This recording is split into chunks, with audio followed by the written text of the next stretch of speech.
Imagine this. After a miraculous escape, you're free. But your freedom lands you in the middle of a vast, scorching desert. The initial joy of liberation quickly fades as your stomach starts to rumble. This was the reality for the Israelites after leaving Egypt.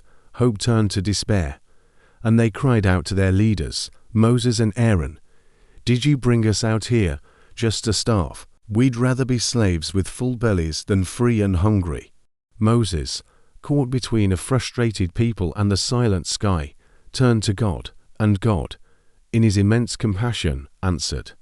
He promised a miracle, a daily delivery of food right to their doorstep in the wilderness. He told Moses, "In the evening they will have meat, and in the morning they will have bread from heaven." But there was a condition. They were to gather only what they needed for that day. This wasn't just about food. It was a lesson in daily trust, a challenge to let go of their anxiety and rely on his promise.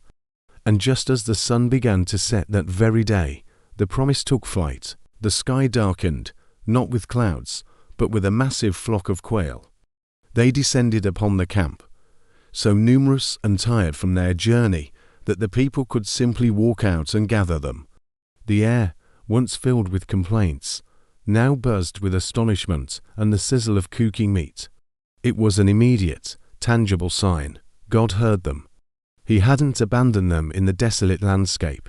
The next miracle arrived with the morning dew. As the sun rose, casting a golden glow across the sand, the dew evaporated to reveal something incredible. The ground was covered with a thin, flaky substance, white like frost and sweet like honey. The people stared in wonder, asking each other, "Manna, manna," which in their language meant, "What is it?"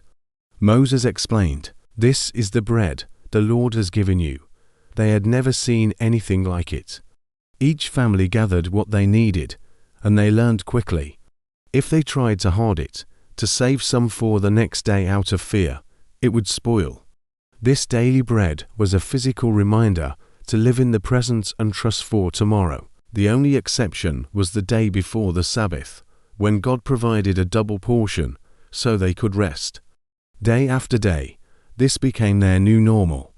Quail in the evening, manna in the morning. God was reshaping their mindset from one of slavery and scarcity to one of freedom and faith. He was teaching them, one meal at a time, that their security didn't come from stockpiling resources, but from a daily, active relationship with their provider. Imagine the peace that comes from knowing, without a doubt, that your needs for today will be met.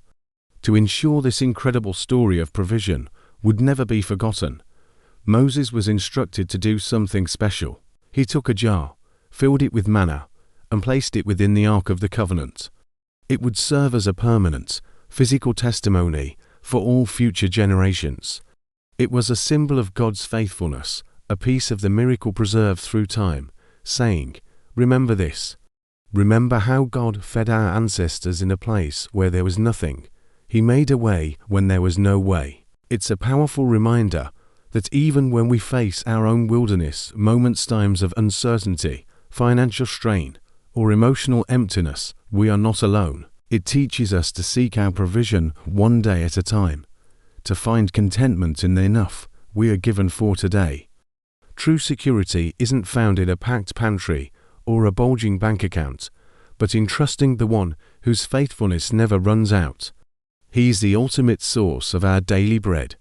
Thank you so much for watching and reflecting on this story with me. If this resonated with you, please give this video a thumbs up and consider subscribing for more content like this. We'd love to have you as part of our community.